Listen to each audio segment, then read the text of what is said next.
Hello, welcome my to channel reading book 1984 page chapter chapter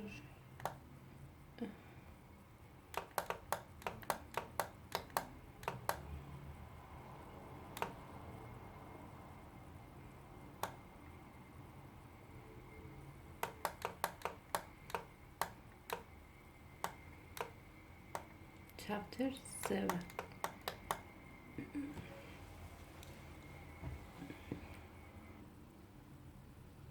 Chapter 7. If there is hope, raw wisdom, it lies in the pearls.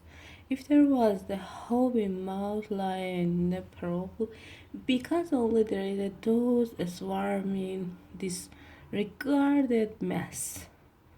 85% of the population of Oceania.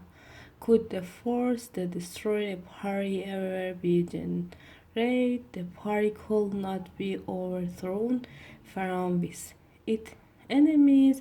If it had any enemies, had no way of coming together or even of identifying on another, even if the legendary prose hold exiled as just possible it might, it was inconceivable that its members could ever assemble in large number than two and three.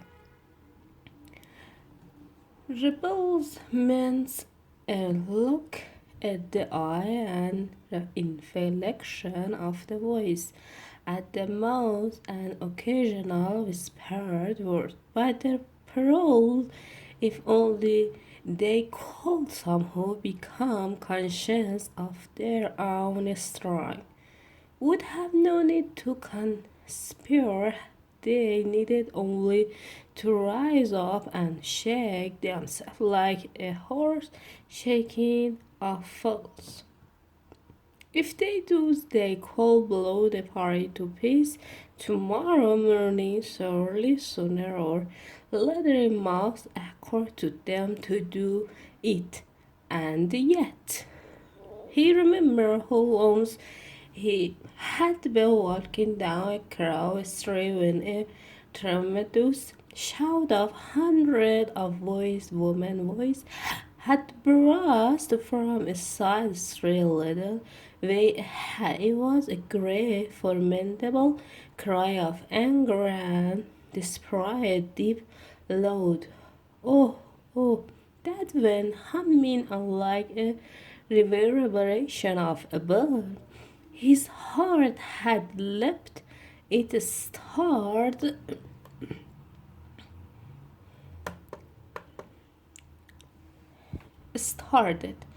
He had saw arrayed the prow breaking loose at last.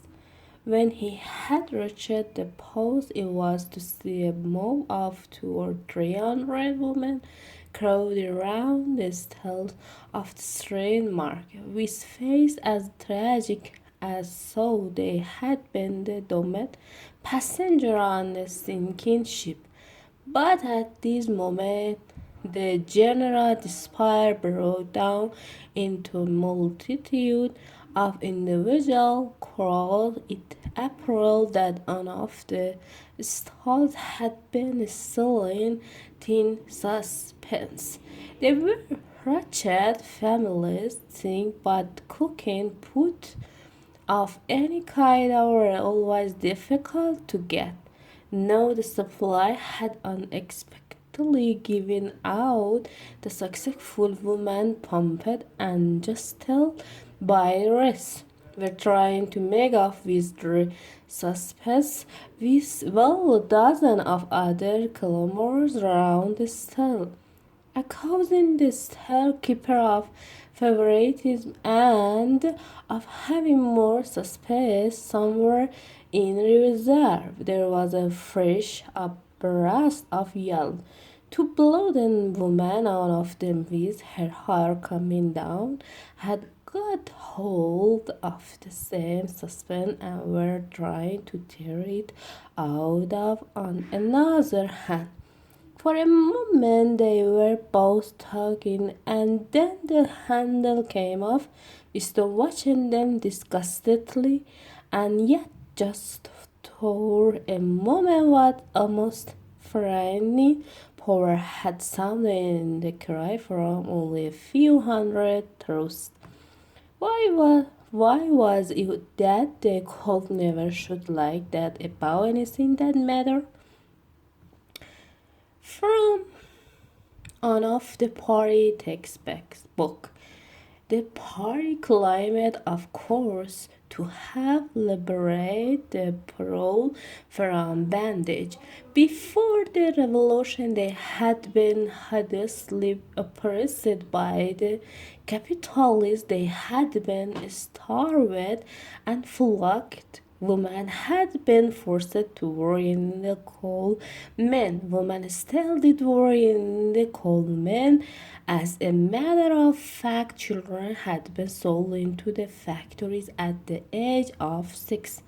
But simulation through the principle of the double C, the party thought that the pro were natural inferior who must be kept in subjection like animal by the application of the few simple rules.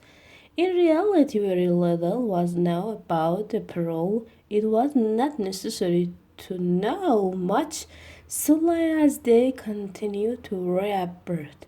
Their other activities were without importance, left to themselves like cattle drowned loose upon the plain of Argentina. They had reverted to a state of life that appeared to be natural to them. A sort of ancestral pattern. They were born, they grew up in, they gathered, they went to work at 12, they passed through a brave, blossoming period of beauty and sexual desire. They married at 20, they were middle aged at 30, they died for the most part at 60. Heavy physical work, the care of women and children, pericoral, with neighbors, films, football, beer, and above all, gambling filled up the horizon of their mind. To keep them in the control was not difficult. A few agents of the South Police moved always among them, spreading false rumors and marking down and calamiting the few individuals who were just a couple of become dangerous, but no attempt was made to indoctrinate them with the ideology of the party was not desirable.